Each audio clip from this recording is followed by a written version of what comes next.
الحمد لله نحمده ونستعينه ونستغفره ونؤمن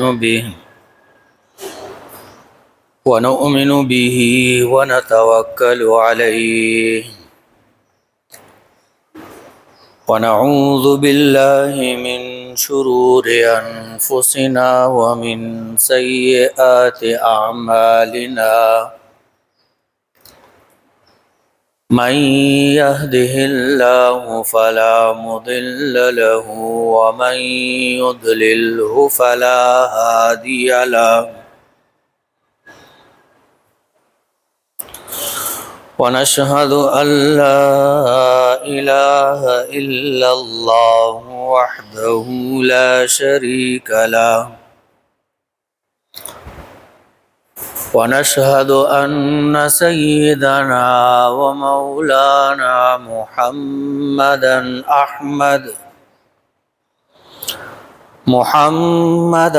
أحمد عبده ورسوله أرسله الله تعالى إلى كافة الخلق بين يدي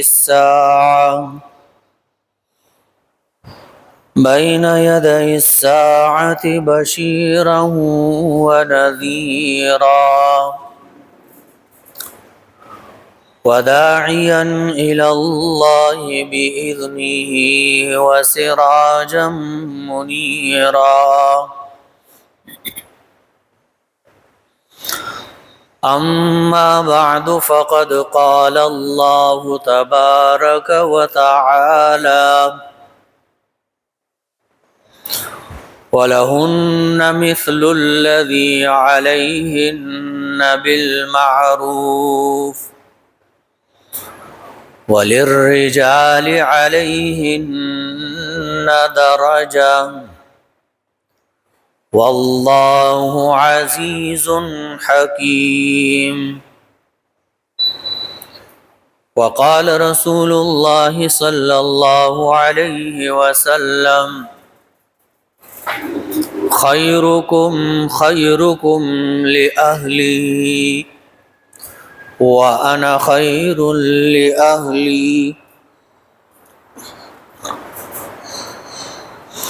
صدق الله العظيم وصدق رسوله النبي الكريم ونحن على ذلك لمن الشاهدين والشاكرين والحمد لله رب العالمين اللهم صل على سيدنا ومولانا محمد وعلى آله وأصحابه وبارك وصل وسلم عليه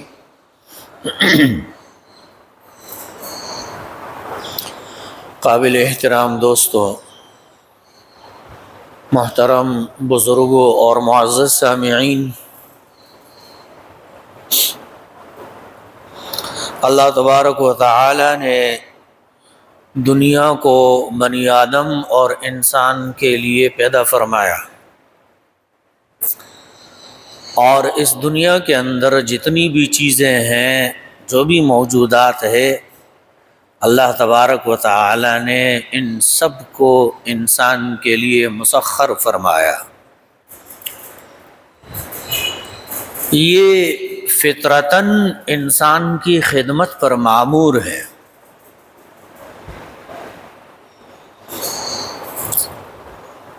لہذا روئے زمین کے اوپر جتنے بھی موجودات ہیں،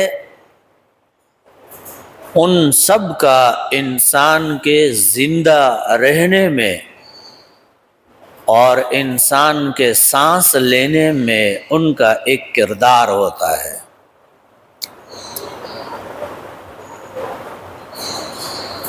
اللہ تبارک و تعالی قرآن کریم میں ارشاد فرمایا ہے کہ ہم نے کوئی بھی چیز اس دنیا کے اندر عبث اور فضول کے درجے میں نہیں بنائی، کوئی بھی ایسی چیز ہے ہی نہیں جس کا کوئی مقصد نہ ہو،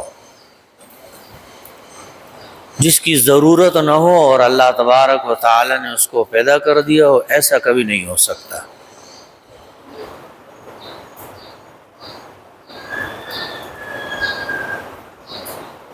تو قرآن کریم میں اللہ جل شانہ چونکہ انسانوں سے مخاطب ہے، یہ قرآن جو نازل کیا گیا ہے یہ انسانوں کے لیے اللہ نے نازل کیا ہے، کسی بھی حیوان یا کسی بھی جانور کے لیے اللہ رب العزت نے یہ قرآن نازل نہیں کیا، بلکہ خاص انسان کے لیے اللہ نے نازل کیا۔ اور خطاب بھی اللہ جل شانہ انسان کو کرتے ہیں، جو چیز سمجھانے کی ہے وہ بھی اللہ تبارک و تعالی انسانوں کو سمجھا رہے ہیں، جو چیزیں قابل احتراز ہے، بچنے کی ہے، وہ تعلیم اور تلقین جو ہے وہ بھی اللہ نے انسان کو ہی کی ہے۔ تو قرآن کہتا ہے افحسبتم انما خلقناکم عبثا، تم کیا سمجھتے ہو کہ ہم نے تمہیں پیدا کر لیا ہے بغیر کسی غرض و فائدے کے، وَأَنَّكُمْ إِلَيْنَا لَا تُرْجَعُونَ، اور تمہارا دوسرا خیال کہ تم اللہ کی طرف لوٹا کر نہیں جاؤ گے۔ دو چیزیں ہیں، فَتَعَالَى اللَّهُ الْمَلِكُ الْحَقُّ، اللہ تبارک و تعالی فرماتے ہیں کہ جس رب کی طرف سے تمہیں یہ کلام بھیجا گیا ہے اور جو اللہ رب العالمین تم سے مخاطب ہے، وہ رب اور وہ خدا اس قسم کے فضول کام نہیں کرتا ہے،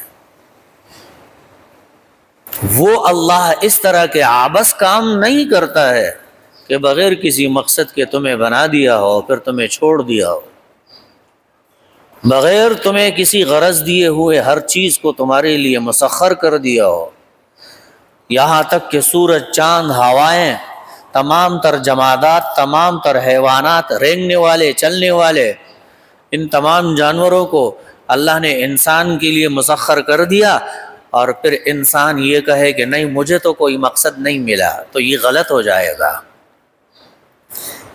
یہ اللہ تبارک و تعالی کی ذات کے اوپر ایک صریح بہتان ہے۔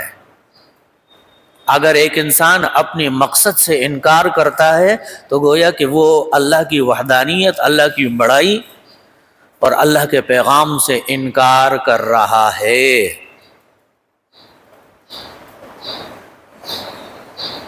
انسان کو اس کے زیست کا، اس کی زندگی کا مقصد کون بتائے گا؟ انسان کی زندگی کا مقصد وہ رب لا یزال اور لم یزل وہ بتائیں گے۔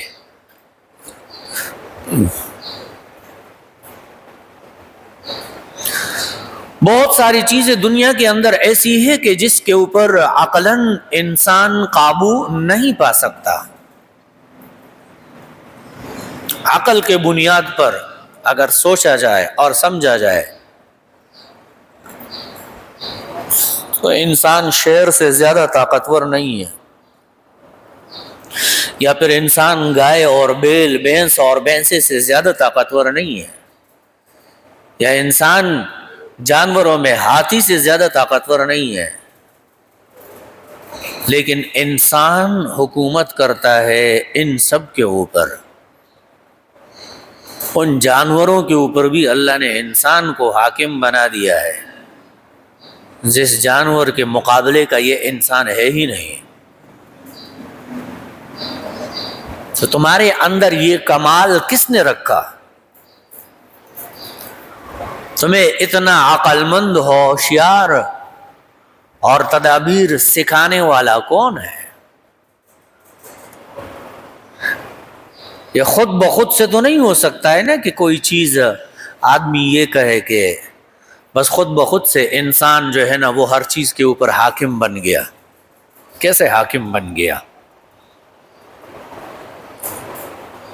انسان کے اپنی ذات کی توفیق تو اس قدر بھی نہیں ہے کہ وہ کسی گدھے کو اپنا تابع بنا سکے۔ گدھے کے اندر بھی طاقت زیادہ ہوتی ہے انسان سے۔ دنیا کے اندر کئی قسم کے لوگ ہیں،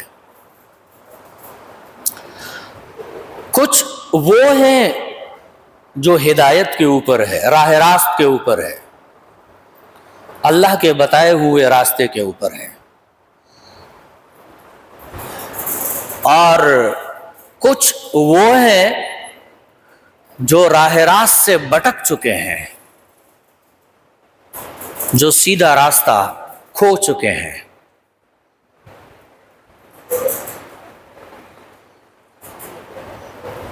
جن کو صراط مستقیم کا نہیں پتہ ہوتا ہے اور جن کو اپنی زندگی کے مقصد کے بارے میں معلوم نہیں ہوتا، تو وہ یہ کہتے ہیں کہ بھائی زندگی جی لو، زندگی کا مزہ اٹھاؤ اور یہ کرو اور وہ کرو۔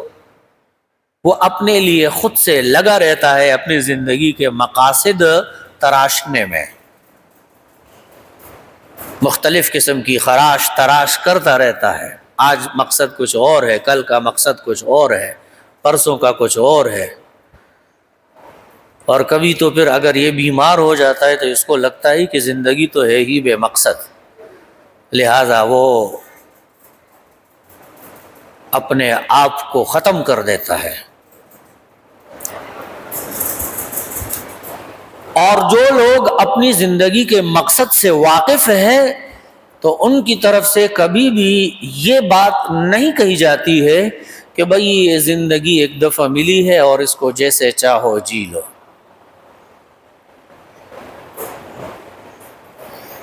مختلف قسم کے زہریلے نعرے، سلوگن اور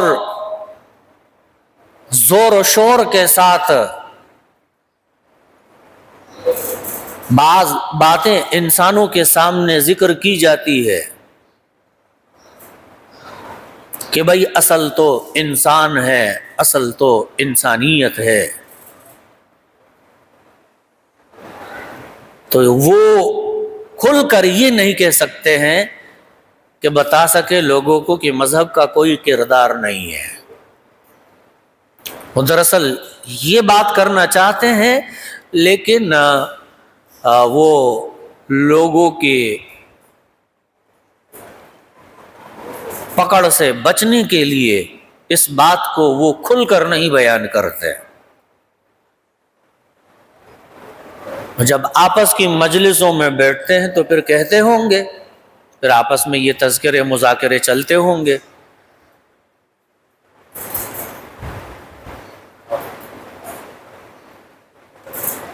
اور جو لوگ انسانیت کے پرفریب نعرے کو لے کر لوگوں کے درمیان جاتے ہیں تو ان کا اولین مرکز جو تنقیص اور تنقید کا ہوتا ہے وہ اسلام ہوتا ہے اور وہ مسلمان ہوتا ہے۔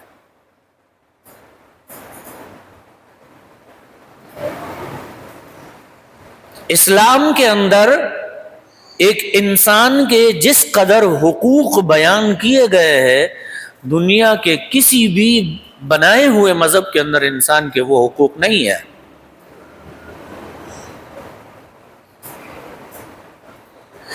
اسی طرح اسلام کے اندر مرد اور عورت سے متعلق جو حقوق بیان کیے گئے ہیں وہ حقوق کسی اور مذہب کے اندر یا دنیا کے بڑے بڑے دانشوروں کے اندر بھی اس کا کوئی تصور نہیں تھا۔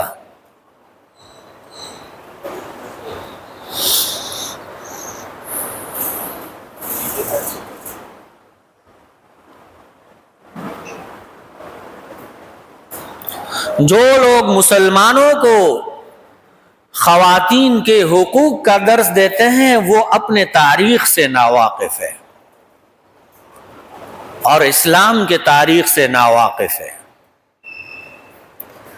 قدیم یونان کے اندر یہ سمجھا جاتا تھا کہ عورت یہ شیطان کی اولاد ہے،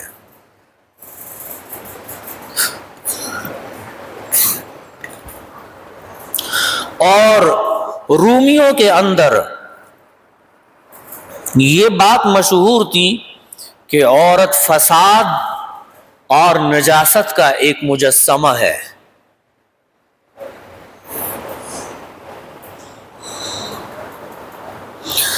یہاں تک کہ ان کے جو بہت بڑے مورخین گزرے ہیں، یوحنا، سقراط، اس قسم کے لوگ،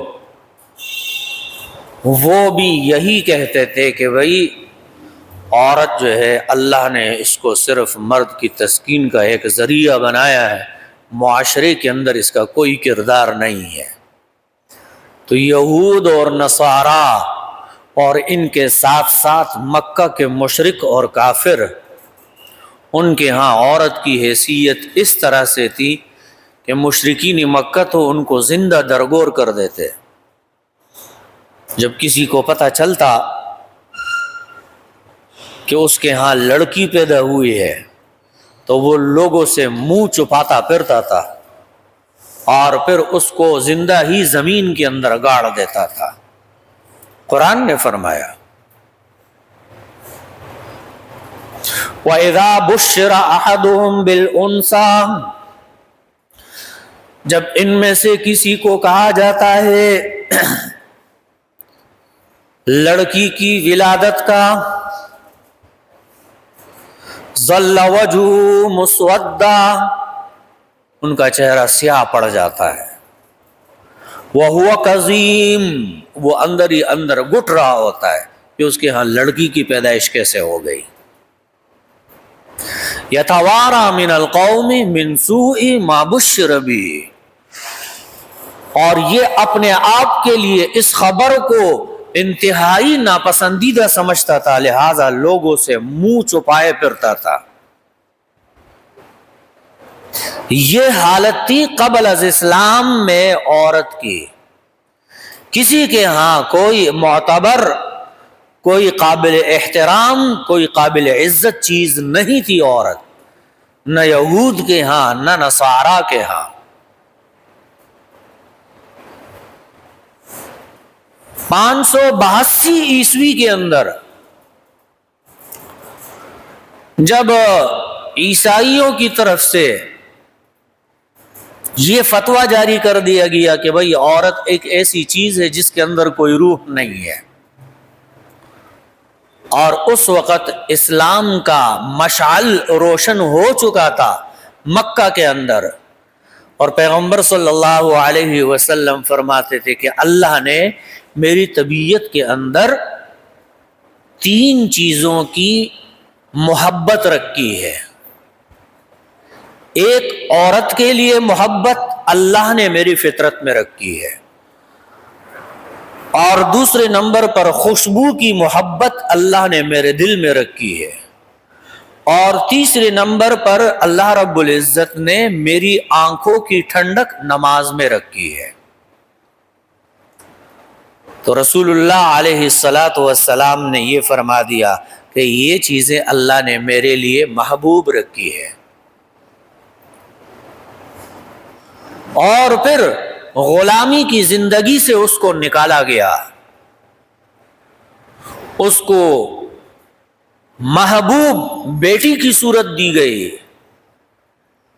محبوب بیوی کی صورت دی گئی، اور محبوب ماں کی صورت دی گئی. پیغمبر صلی اللہ علیہ وسلم نے حجۃ الوداع کے موقع پر فرمایا استوصوا بالنساء خیرا، عورتوں کے بارے میں مجھ سے اگر کچھ پوچھنا ہے تو میں تمہیں خیر کی وصیت کرتا ہوں. فإنها خلقت من ضلعه الأيسر، اللہ تبارک و تعالی نے اپنے حکم سے اس کو مرد کی بائیں پسلی سے پیدا کیا ہے، لہٰذا تم اس کو سیدھا کرنے کی کوشش مت کرو، جیسے ہی ہے وہ اس کے ساتھ ایسی ہی زندگی گزارو. اور قرآن بھی یہ حکم دیتا ہے وَعَاشِرُوهُنَّ بِالْمَعْرُوفِ، عاشروہن بالمعروف، ان کے ساتھ زندگی گزارو اچھے طریقے کے ساتھ، اچھے طریقے پر. ایفا کرو ان کے ساتھ۔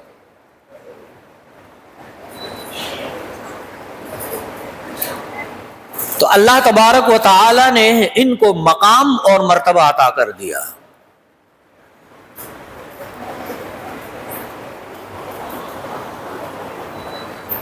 اسی طرح قرآن کریم میں اللہ تبارک و تعالی نے فرمایا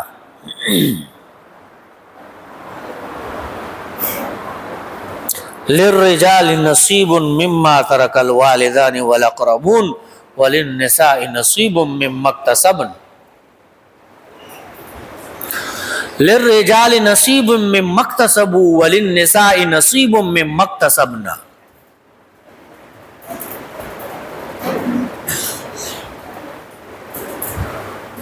اور اسی طرح اللہ تبارک و تعالی نے قرآن میں یہ بھی فرمایا وَلِلرِّجَالِ عَلَيْهِنَّ بِالْمَعْرُوفِ لِلرِّجَالِ عَلَيْهِنَّ بِالْمَعْرُوفِ وَلِلرِّجَالِ عَلَيْهِنَّ دَرَجَةٌ۔ اللہ تبارک و تعالی نے مقام اور مرتبہ وہ دیا ہے،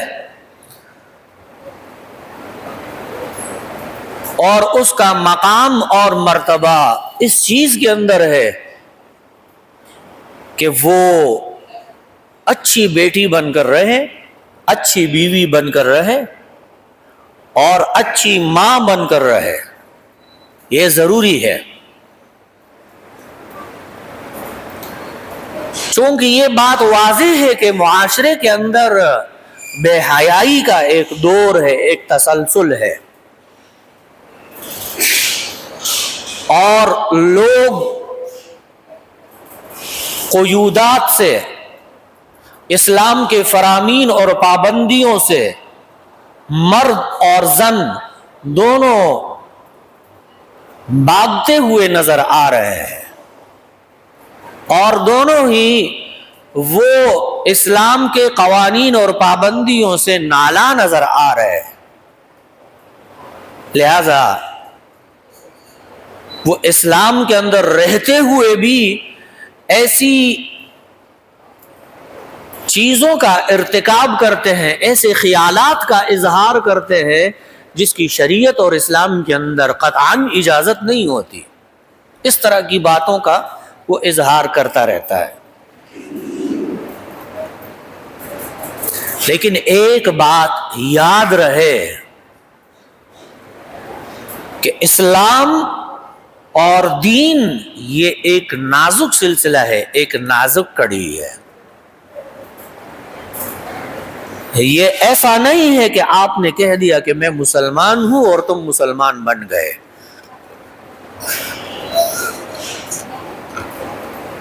رسول اللہ صلی اللہ علیہ وسلم نے احادیث مبارکہ میں ارشاد فرمایا کہ کچھ لوگ ایسے ہوتے ہیں جو تکبر کرتے ہیں، غرور کرتے ہیں، اپنے آپ کو دوسروں سے بغیر کسی وجہ کے بہتر سمجھتے ہیں، اور پھر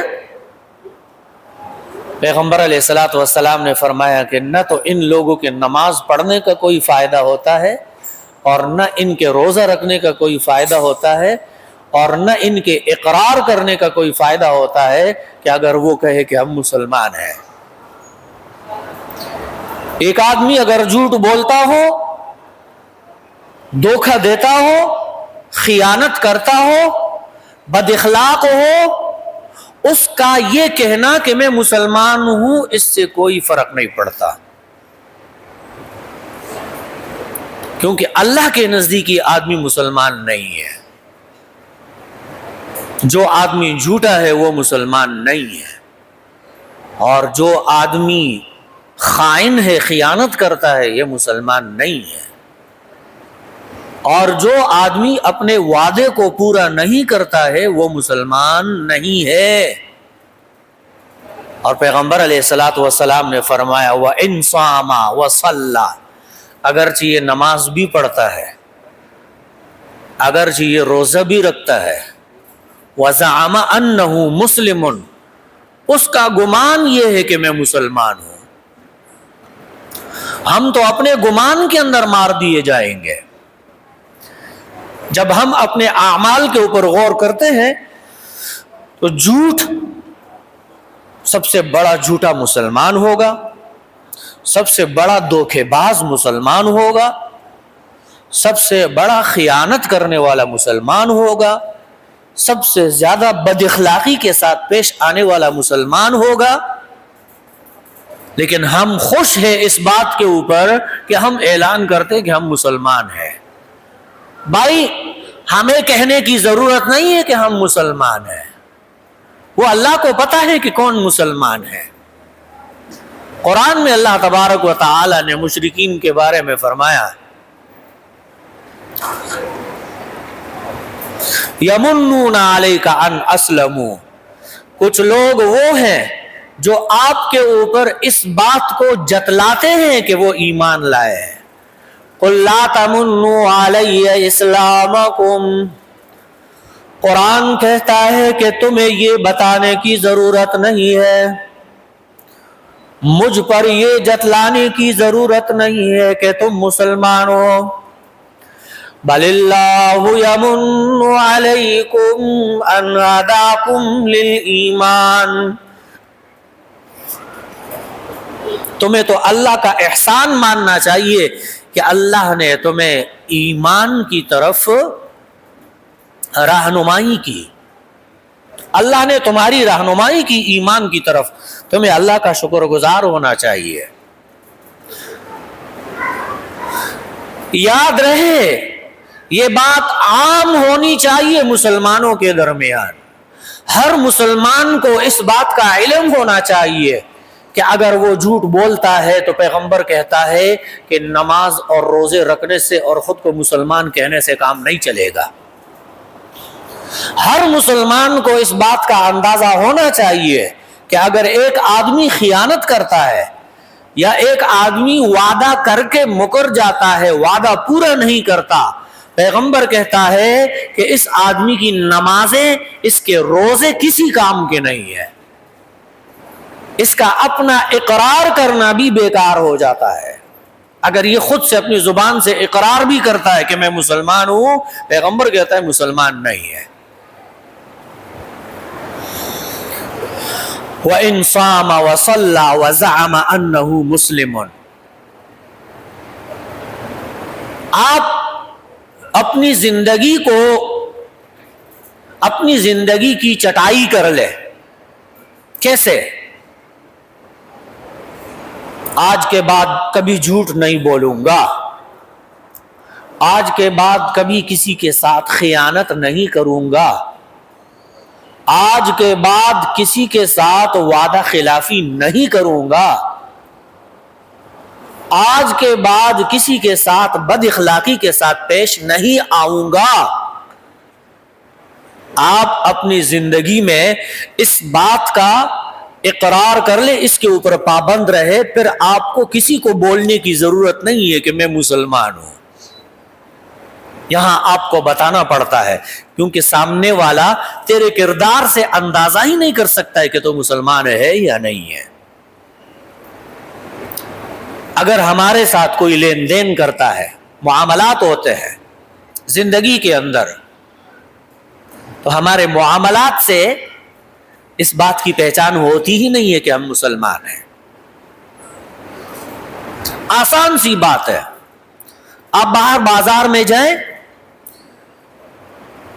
کوئی بھی آپ کو ملے، کسی سے بھی آپ لین دین کریں، وہ بھرپور کوشش کرے گا کہ وہ آپ کو چونا لگا دے، بھرپور کوشش کرے گا۔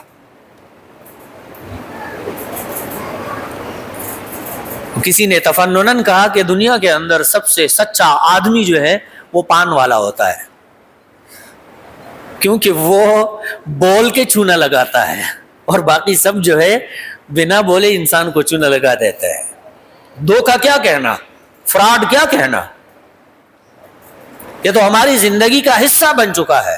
اگر ہم جھوٹ نہ بولیں، ہم کسی کے ساتھ دھوکہ نہ کریں، ہم سمجھتے ہیں کہ ہم بھوکے مر جائیں گے۔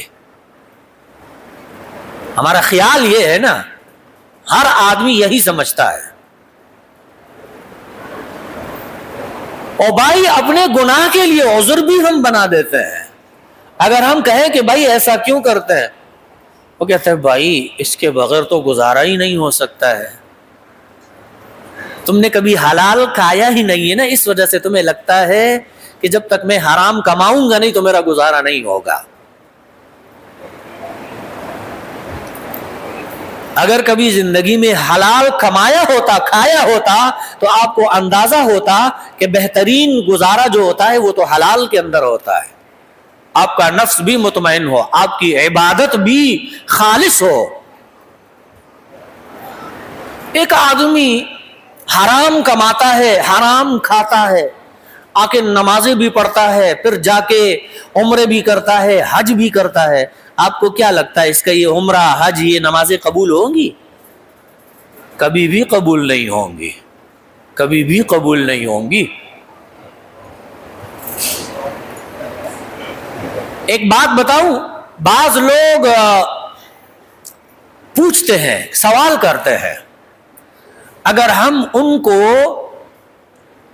یہ تلقین کرتے ہیں کہ بھائی نماز پڑھا کرو، کہتا ہے مولوی صاحب پتہ نہیں نماز میں دل نہیں لگتا۔ آپ کا دل نماز میں کیسے لگے گا؟ آپ کا کھانا پینا حرام ہے، آپ کا رہن سہن حرام کا ہے، آپ کی کمائی حرام کی ہے، تو پھر نماز میں دل کیسے لگے گا؟ تو سوچنے والی بات ہے نا۔ جس آدمی نے یہ خواہش، جس نے یہ خواہش کی اور جس کے دل میں یہ خواہش ہو کہ ہر نیک عمل کے اندر اس کو مزہ آئے اور اس کو چاشنی محسوس ہو، تو سب سے پہلی شرط یہ ہے کہ وہ اپنا کھانا پینا حلال کر دے، حلال کمائے، حلال کھائے، پھر دیکھے کہ کیسے مزہ آتا ہے۔ پیغمبر صلی اللہ علیہ وسلم نے ایک موقع پر فرمایا کہ بہت دفعہ ایسا ہوتا ہے ایک آدمی جس کے بال بکھرے ہوئے ہوتے ہیں، لمبے طویل دراز سفر کر کے پریشان حال ہوتا ہے، کپڑے گندے میلے کچیلے ہوتے ہیں سفر کی وجہ سے، اور اتنی لمبی سفر کر کے وہ آ کے بیت اللہ میں کھڑا ہو جاتا ہے اور ہاتھ اٹھاتا ہے، اللہ سے دعا کرتا ہے کہ اللہ مجھے یہ دے دے، اے اللہ مجھے دے دے۔ پیغمبر علیہ السلام کیا فرماتے ہیں؟ ماکلہ حرام، جہاں سے وہ کھاتا ہے حرام کھاتا ہے، ومشربہ حرام، جہاں سے وہ پیتا ہے وہ حرام پیتا ہے۔ تو پیغمبر علیہ السلام نے فرمایا فَأَنَّا يُسْتَجَابُ لَهُ، کیسے اللہ اس کی دعا قبول کرے گا؟ اللہ اس کی دعا کیسے قبول کرے گا اگر کھانا پینا اس کا حرام ہو؟